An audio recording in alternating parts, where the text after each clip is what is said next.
Morning. We're back onto this 2.5 naturally aspirated diesel. Graham came down and paid for it the other day, but I promised him that I'd do a little few jobs on it before it goes out. And one of them is we're going to replace that core plug frost plug on here. Now I have a few of these kicking about, so I said, I tell you what, I'm going to replace all these as well at the same time. So any accessible frost plugs, and there's one under here.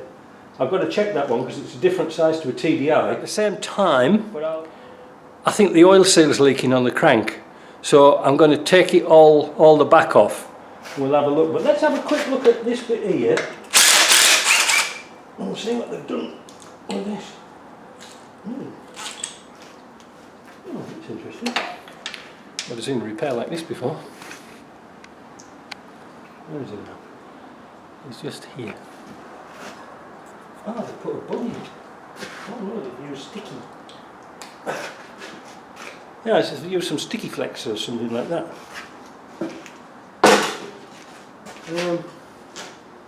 Yeah, so that's going to be interesting to get out.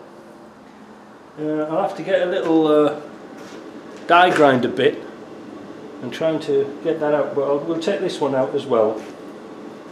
Yeah, there's one in the back of the heads. Now any of you old guys know about these plugs here, that they used to rust out in the old series and you couldn't get them out very easily, so you used to drill a hole in the bulkhead and firewall so you could get to them. I'm going to also take off this flywheel and let's have a look at that and we'll come back. Well, there's the flywheel off, and as you can see it's leaking here. Well, the strangest thing about that is it doesn't look like it's been running down this seal here. Now this seal is a Teflon seal, and I'm just wondering if they oiled it before it went in. Oh, they haven't got it square. Hard to say. You can see some hammer marks up here. I'm not sure, because you're supposed to fit this in with the housing, if you see what I mean. So I'm going to take these bolts off here, take this housing off, clean it up, and then we're going to try and replace that seal. There was two different types of seal, and I think also at the same time that bush has never been changed, so we'll change that at the same whilst we're here. Now do all the jobs like clutch and everything all at the same place. The clutch is very good condition, it's a Valeo one. Yeah, I got the housing off and you can see how wet with oil that is. Fortunately I've got a gasket in stock. Oh, and there's a little nut there off the what was it now, the glow plug. Yeah, so that's it. Now I was looking at this here, the crank looks really good, so there's no real marks in it or anything, but looking down here, if you can see that seal just around here, see where it's shiny? It shouldn't be shiny, it should be matte. So I wonder if they've just put a bit of oil in it, but you can see where it's been leaking and gathering up at the back there. So let's get all this lot cleaned up in the parts washer and see what it looks like. And let's try and find that gasket. I've got one somewhere. Well, it was a good call changing the plugs. You can see there they're just about pitted through. I think it only got antifreeze when this engine came to North America. So we're going to fit the plugs. What we're going to do is use some sleeve retainer, if it's still good. I don't know if it's any good or not. Yeah, this is a bit better, the Loctite stuff, it's a bit thicker. The other one was a Permatex. I like the Loctite stuff better. Right, this one here goes in to a shoulder right at the very back. Oh, watch me torch fall off.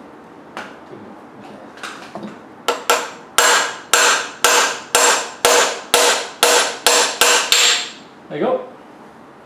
Now, you probably didn't see that. Oh well, never mind. But that's how deep it goes. I should, do you know, it's awkward doing this and filming at the same time, but that's how deep it goes. How deep is your love? It goes to a corner right at the very back, so you know it's going to seal right. You could do it right to the front,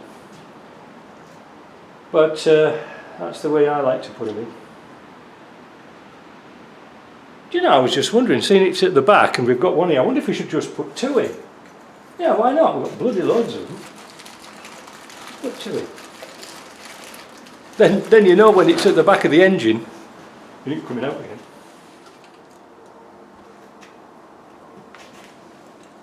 Now you can see, can't you?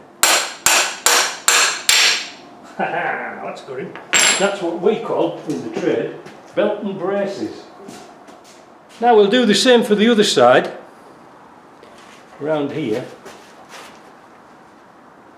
But these only have to go flush. Alright, so I'll put them in just exactly the same. Well, you might as well see the seal going in. Notice how dull and matte the Teflon-y stuff is here, and no sealer. The green stuff is the sealer. I've got my big spreader on there, so it should go in nice.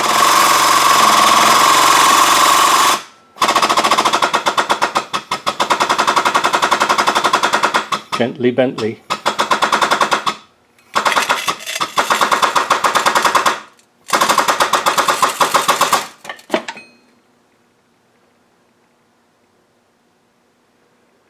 That's looking good.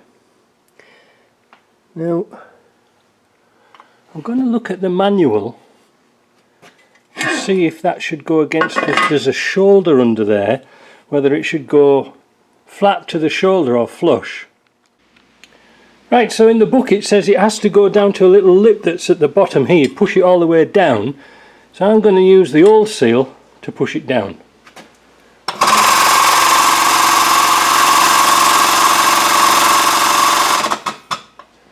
Not quite right. There we go.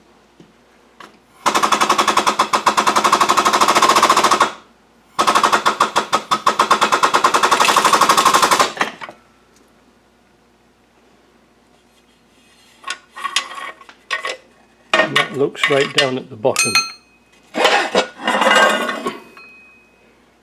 Is it? Yes, I think it is. It? A little bit more. I'll have to put the camera down. Right, I'm about to fit the rear cover with a seal. This is really important. I'm going to tell you something really important right now. Like this engine here, the seals that come with it, they don't do the rubber ones anymore, and it's vitally important that this crank is as dry as possible. You know, you don't want any oily, dirty stuff on there. It's got to be clean, because this is, I think, I've just been trying to find out if this is a Teflon seal or some other material, but it's not the rubber seal, right? It's not the rubber seal that goes on here. It's very similar to a 300 TDI type seal. Okay, so I think that's where the problem is, because when you read it in the book it says fit the seal and put some oil on the crank, don't put it in dry, but that's for the rubber seal. For the 300 TDI seals and this type of seal, they go in dry. So, we're going to use our world famous tool-o-matic to put this on with, because you can't see, can you? Let's turn this around a bit more. Let's get rid of some bolts and things. Because it's the same diameter, it works the same. Look, see? Pop that on. And that will allow us to put our seal on with no problems whatsoever. We're going to make sure that that's nice and clean as well. Now, before we do that, I'm going to show you something. So, what you're supposed to do is put some sealer round here on the 200 TDI. You don't put the gasket on this one. He said, don't put a gasket on, put some sealer. Now, this is going off the workshop manual, so I'm tending to believe them. I think this gasket was off the 200 TDI Disco, I'm not sure. But anyway, look here. This is what I wanted to show you about these. Bloody hell, it's windy today. I wanted to show you about our steel guide and the plastic one. Now look at how the step is parallel here, then there's a big step to go onto the crank. Where ours starts really nice and progressively and smooth, so it should go on kind of easy. And because the 300 TDI and all Land Rover cranks are all the same, gives us an advantage. Now, I've got the sealer on there. I used the last bits up, so it should be alright. And this is genuine Land Rover sealing stuff. So let's do it. Just a second look. Make sure there's no oil on there. It's going to be tricky getting this on because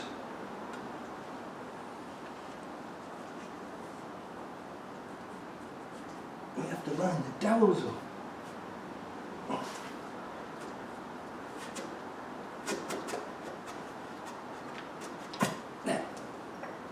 Ta-da!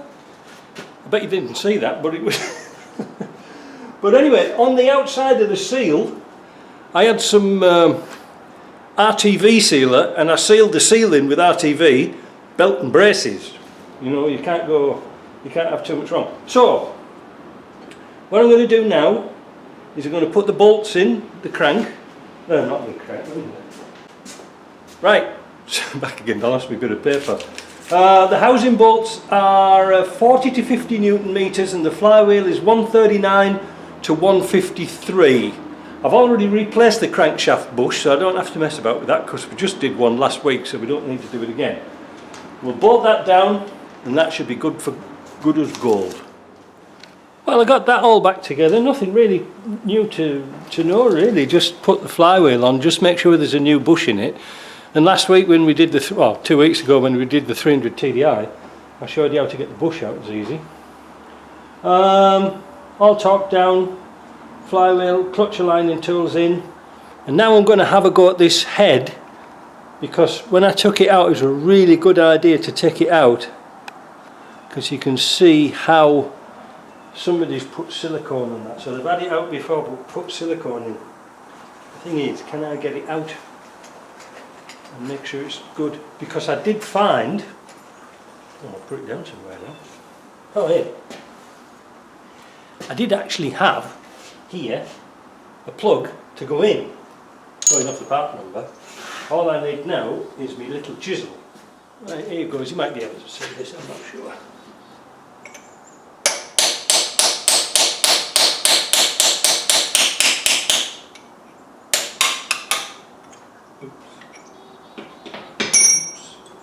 Well, you can see all the silicone though. Look at it. Silicone's a bit too, how do we say it? It's too soft for temperatures and things like that. It's not good. You want some proper. There we go. That's how to get them out. Turn them and pull them out using a pry bar. Don't push them inside. You'll never get them. Well, you might get them out. And then clean it all up.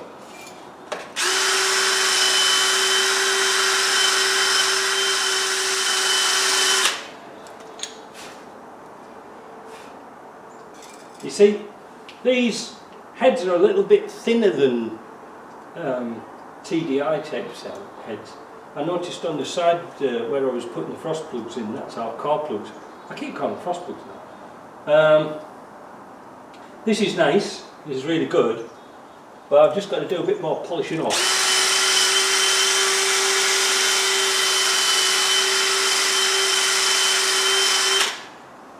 Do it on this side. Right, I've got to get some of that useless brake cleaner. There's the other plug. Always, always use antifreeze. Right. There we go. Now we've got to find a bigger socket to put this one in. So we've done this before, but what you're aiming for is when you put your car plug in, or your frost plug, is you want it like a socket to go inside there. Don't hit it on the outside, because you can distort the piece, because when you put this in, this is going to clinch tight. So you don't want to hit it here, because you, like I say, if you hit it and distort it, it could leak. So hit it here, and then it'll pop in, and then you will allow a little bit of room. Don't do it really tight, because otherwise you won't get your socket out. And when it'll clinch in, you pull your socket out, and that's it. Right, where's my cutlery? Here? And I always got into the habit of putting sleeve retainer on as a belt and braces type of thing, because like I said, the last thing you want is them to come out. Right. Grill. Get it square.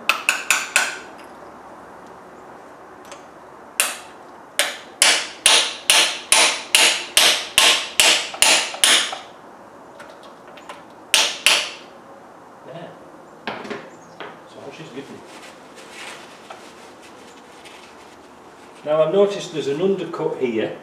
Just go to the edge of the undercut with the edge of the plug. Perhaps if I zoom out and you could see here, you can see this one. It's been sealing here but not here because it's been stuck too far out. They haven't put it in far enough. I don't know. Right, so that is all we have to do to that.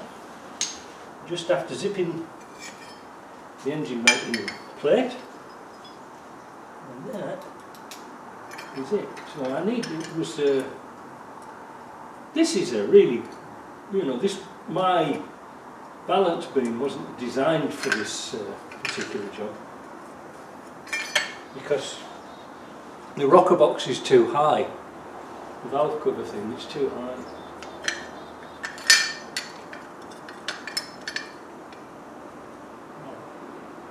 Give a quick nip down. We'll torque them down later. Now we can lift it up. What's the next job I said I would do? Oh, I'm waiting for some plastic plugs to come. I want to put some plugs in this so it doesn't get any dirt in it. Oh, and I have to take the oil pipes off. I realise I have to use the oil pipes off this one to do this job. So I think I'll just get in with the forklift, bring it in here for tonight. And I think those plugs will come in off Amazon tomorrow, so not a big deal. So I'll clear out the deck. I hope that was shed some light on how to do a seal. Like I say, be careful. And let me try and find a rubber seal and I'll show you the difference between the two before we go. Right, before we wrap up this video, I just wanted to show you that this is the bell housing that we're putting on. And it has a rubber seal in it, but we're going to change it. But when you look at the part numbers, the rubber seal in this one's the same part number. Some's got rubber and some's like this one, you know, with the Teflon inside. And that's, in fact, I've just dropped the thing here, the instructions. Let me give them a quick read.